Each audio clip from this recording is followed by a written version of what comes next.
Tragedy at UNC Chapel Hill, 1 week after the start of school. A faculty member killed in a school building. This is my first week at college and this is already happening.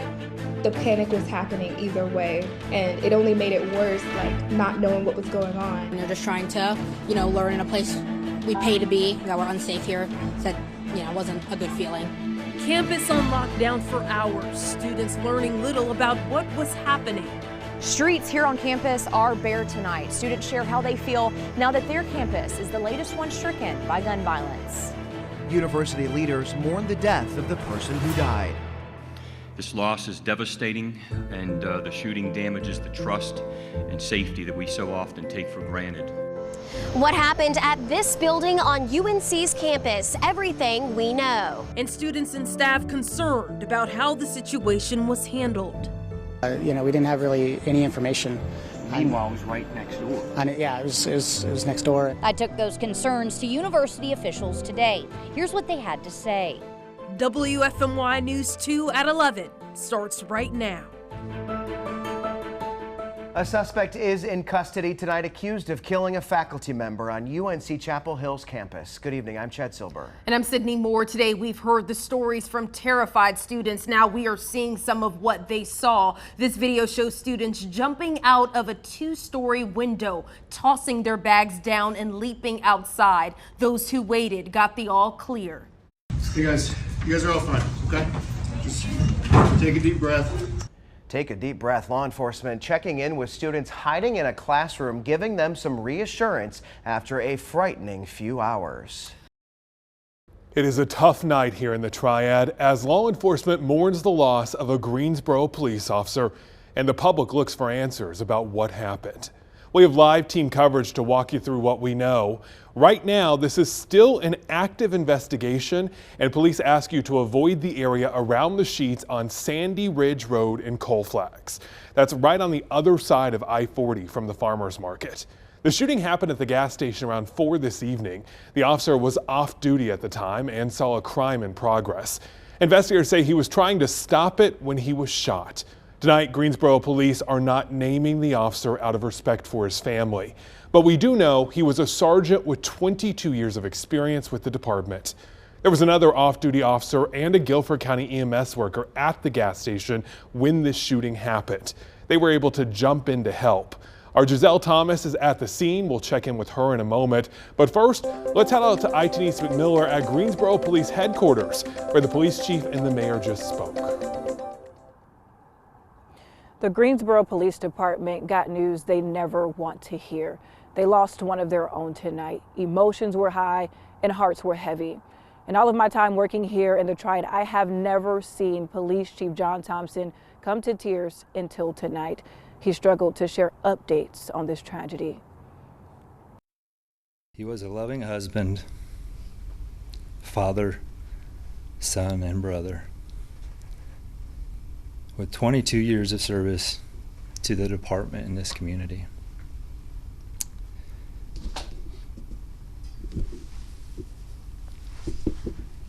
We ask for prayers for the family of the fallen officer and our Greensboro PD family.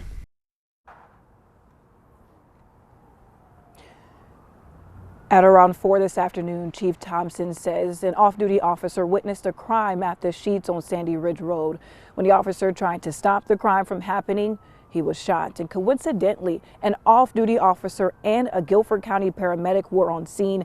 They rushed to help the officer, but he later died at the hospital. Mayor Nancy Vaughn sent her condolences to the family and police department.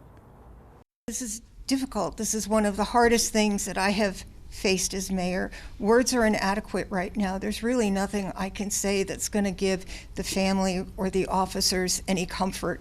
What happened today was a senseless act of violence, and we have to remember that.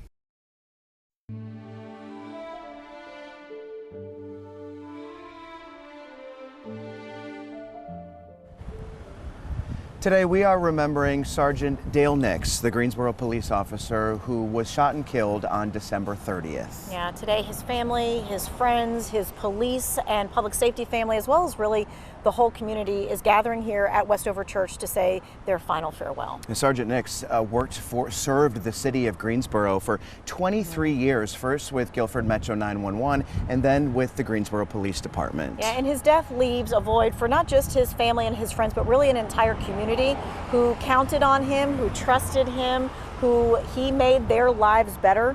He was a hero. We've had story after story telling us about how he inspired everyone that he came in contact with. His legacy leaving a lasting impression on the Triad, so many people wanting to show their support in some way. And throughout our coverage today, we will hear from those touched by Sergeant Nix and take a look at that lasting legacy that we keep hearing about. Yeah. So we're here outside of Westover Church, across the street from the church. We're watching people kind of come in today. The service starts at 2 o'clock. There's going to be road closures as Sergeant Nix's body arrives here at the church and then leaves later this afternoon. Westgate City Boulevard, I-73 North, all the way to West Friendly Avenue. There will be some road closures today. There will also be a heavy police presence during this time. We've seen a lot of officers really from one side of North Carolina to the other who have come here to show support, but also help in the efforts to make sure that this goes off without a hitch today. So you will need to find a new route if you are heading along any of these roads today. Now, earlier this morning, we did get a full list of the people who will be speaking at today's funeral. It includes Greensboro Police Chief John Thompson and Assistant City Manager Nathaniel Trey Davis. Yeah, we're also expected to hear from people from the police department, his police family, the victims unit. Sergeant worked with that unit for the last 6 years. And we have our team stretched up and down the road that we will see his body make this final I guess, to the final resting place today, and we will be speaking with our teams throughout our coverage today. That's right. We're going to be starting from when it's leaving the funeral home all the way here to the church, and then back to the funeral home, and then Guilford Memorial Gardens. You can hear the helicopter circling overhead. From my vantage point, it's not clear whether it's law enforcement, maybe a news helicopter, but it really is the only thing that you can hear right now. It is so quiet here, except for the sound of those hooves that you can hear from the horses. And this is not a sight that you see very often. No.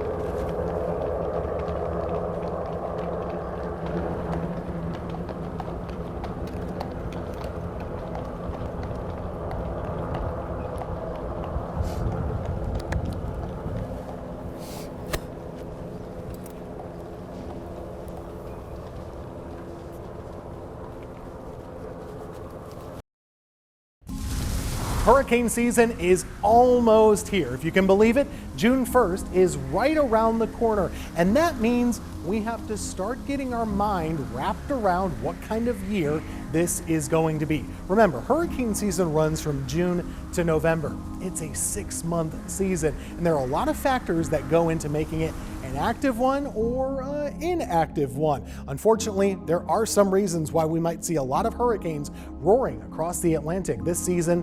Let's dive into it. Before we get to the forecast, it's important to know how hurricanes are formed. You need 3 things to make a storm. Number 1, you gotta have warm water. We're talking about the ocean water having to be 80 degrees, 150 feet deep. That's really important. You also need to have a cluster of thunderstorms. This is what you can organize into a low pressure area that can become a storm. They usually are drifting off of Africa into the ocean. Also, you really want to have gentle winds. What I mean by this is you want winds in the atmosphere that aren't going to tear apart a hurricane. That way it can grow and become a stronger system. So how are hurricane conditions looking this year? Well, we'll start with the water temperatures, and I have bad news. Right now, the Atlantic Ocean is looking warm, really really warm. In fact, it's about above average pretty much everywhere that we can track using satellites. Right now, those water temperatures are already at that magic 80-degree number in a good chunk of the ocean. That is not what we want to see still here in the month of May. In fact, we really look at one particular part of the Atlantic. We call it the Main Development Region, or MDR. What that is, that's the area between Africa and the Caribbean. And in that zone, we're already seeing 80-degree water, which means you can start to build those storms when they're still farther away from the United States, which gives them more time to gather strength and move across the ocean.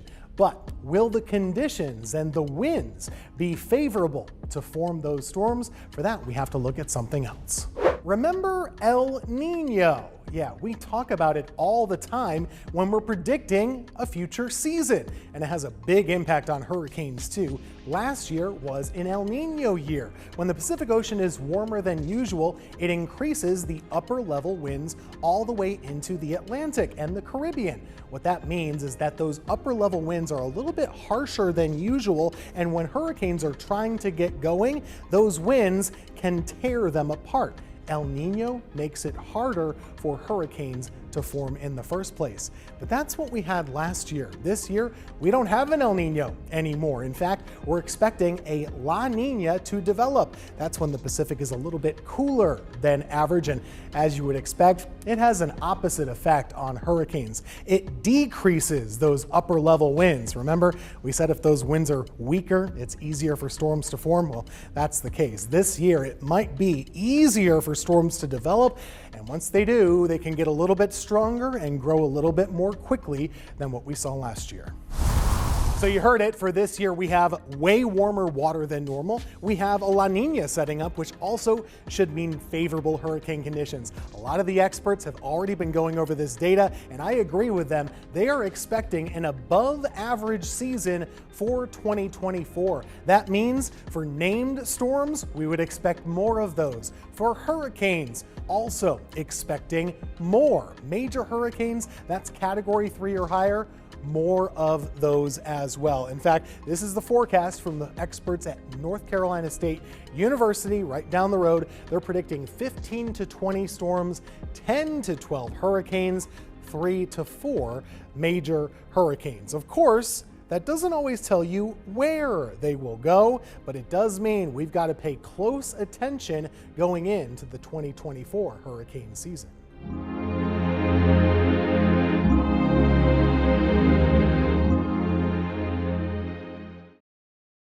The Wolfpack's stunning run rolls on. From the bottom of the ACC to the second round of the NCAA tournament, NC State advances. Their Tobacco Road rival is moving on. North Carolina cruised today. 2 North Carolina schools now in the second round. Duke tries to join the club tomorrow. An action-packed day of basketball now behind us. Good evening. I'm Sydney Moore. And I'm Chad Silber. It is below freezing in Pittsburgh tonight, but don't tell that to NC State fans. They are on fire after an incredible game today, upsetting Texas Tech. Fans still pouring out of the stadium a little bit here. I caught up with 2 of them to get their thoughts on this huge win. They're playing as a team, and from an ACC standpoint, especially with Pitt here and seeing them play before, they're on a roll that I haven't seen before. It's awesome to watch.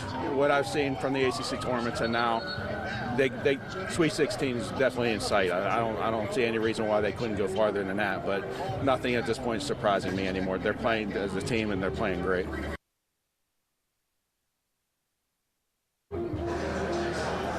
NC State faithful who actually live here in Pittsburgh gathered for a watch party to cheer on the Wolfpack.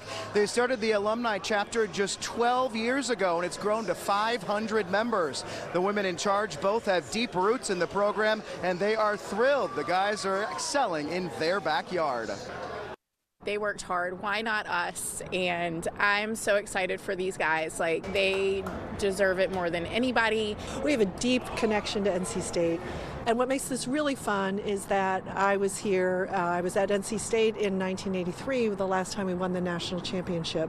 And the world was impressed by the success of NC State then. And that's the beauty of this tournament. Anything can happen. Anything can happen. Boy, just an incredible last couple of days. The last 10 days, NC State has really just rolled over several teams, and they will continue on to the round of 32. Now going to the other triangle team, trying to make it their way into the round of 32. UNC with a win over Wagner today. They will now play Michigan State. WFMY News 2's Kevin Kennedy was in Charlotte today to talk to some of their fans about moving on. Good evening from Charlotte, North Carolina, where the North Carolina Tar Heels beat Wagner earlier this afternoon on this very floor. It was a fairly convincing win for North Carolina. The game really in some aspects felt like a home game as thousands of North Carolina fans packed the Spectrum Center. It was one of those games where it's just a win and move on. That's what they did, and their fans are happy. A sea of Carolina fans converge on the Spectrum Center in Charlotte. I was excited. I actually was looking forward to them coming here. I believed that they would make it here to Charlotte, and so I was actually praying that they would. The NCAA giving the Tar Heels a gift, a tournament game only a 2-hour drive from Tobacco Road. Oh, we're super excited. Great. It's so fun. College basketball is the best sport out there. Many fans rolling to the game on the rails, UNC turning the Queen City Carolina blue. We don't expect to see a whole lot of other colors because this is the Tar Heel state. I don't care what the other ACC teams think, this is Tar Heel country. The team expected to make a long run in the tourney, taking care of business earlier today. Oh man, blowout. Expected. I mean, it's Carolina, #1 seed, baby. Expect nothing less. Heels victory, so it's always a good day. That's right, it was awesome. Played well, close at halftime, and then kind of pulled away like we should have, so it was a good day. UNC, their fans hope today is step one. I think they look pretty good. We handled this team really well, and I think we'll keep going with that. In a 6-step journey. I'm excited, and we're pumped. That ultimately ends in Arizona, and another championship for the Tar Heels. The road to Arizona gets a little bit tougher now. Instead of a 16 seed, North Carolina takes on an 8 seed in Michigan State. That game will be played right here on Saturday on WFMY News 2. In Charlotte, I'm Kevin Kennedy, WFMY News 2. We're back live at Guilford County Animal Services, where we have taken our To the Rescue pet adoption show on the road this morning. A big part of animal rescue is breaking that recurring cycle of animal intakes. And a big way to do that is by preventing lost pets through microchipping. The process is simple, easy, and generally painless. Check out this demonstration. This is the microchip. Now the chip itself is the size of a grain of rice. You know, the little pinch may hurt for a second, but it's honestly the best thing we can do for them, just in case they ever get lost again. Okay, you ready, bud? Okay, ready, Corey? Yeah. 1, 2, whoop. All done. Very good. Then scan again. There it is. And he now has a microchip. See, it's as simple as that. But of course, a chip is no good unless it has your updated information. Ed, you have more perspective on how to update chips and what to do if your pet's lost. Yeah, just how simple is that to get you know, that little grain of rice, you know, on the back of your neck there, your dog's neck or your cat. And, you know, it's all about finding your lost pet, whatever tool you can use to find that pet, because you're in a panic, right, when you lose your pet. We're back with Lisa Lee. We're going to talk about and do a demonstration about microchips in just a second. But first of all, let's talk about ways you can find your pet. Absolutely. The first thing you should do is come to the animal shelter, right? If you think your pet is lost, come to the animal shelter to see if it's here first. And then go onto our website, file a lost pet report or a found pet report if you do find a dog that's wandering or lost, or a cat. And then look into our file on Paw Boost, and also join our Pet Detectives page. So Guilford County has a Pet Detective page that we share our strays that come in every day. and help to match out any other animals that may be lost out there. We've been very successful in reuniting animals before they even came into the shelter through our Pet Detective page. So it's really the first place to start is at the shelter. The WFMY News 2 Shred is on. It's finally here, and Redbird 2 is giving us the air look, the bird's eye view of what's happening at the Greensboro Coliseum. Yep, of course, 2 Wants to Know's Tanya Rivera on the ground at the Shred. What's happening there, TR? Hey guys, we are ready. Everybody is lined up. We have 4 Shred trucks that are ready and waiting. Everyone is here to make sure that they can protect their identity. So what we're going to do is we're going to get the drone in place and we're going to start this thing. Hey, are you ready for the 2024 Shred? Let's shred it! Yeah, we're going to give you the bird's eye view with Redbird 2 right now because we want to show you that folks are lined up. Many of them have waited, all because they have a whole bunch of documents to make sure that they shred. It's like, where's Waldo, but where's Chad? Can you see us on that shot high above the Greensboro Coliseum? Probably not. There are hundreds of cars here, and we are about all the way at the back of the line. So coming to you live now from the parking lot at the Greensboro Coliseum. Look at all the people that we have weaving in and out and through this. Now, what's really impressive here is the line seems long, but everybody is constantly moving. There's not a lot of stopping. So as long as you're still moving, it's okay, right? I talked to people just a couple minutes ago. They said they waited in line for about 45 minutes before they were able to get up to the front. So not too bad when you consider, I mean, it could take a lot longer knowing there are hundreds of cars in this line. I can't stop looking at it. Manny, can you show these people what we're seeing right now? Look at all these people here for the Shred-A-Thon. We talked to several people as they drove by, asking them why they wanted to come today. Everybody said, we want to protect our identity. Tanya has told us over the years, all the time, in 2 Wants to Know, that we need to protect our identity, and shredding is the best way to do that. Today's storm still leaving a giant impact. Just look at the water rushing into the parking lot at Revolution Mill in Greensboro tonight. The wicked weather had first responders rushing to rescue people. Guilford County EMS shared this picture after pulling someone from a flooded apartment building. Stranded cars were also a common sight today. This Greensboro officer even gave a helping hand to get a driver out of the water.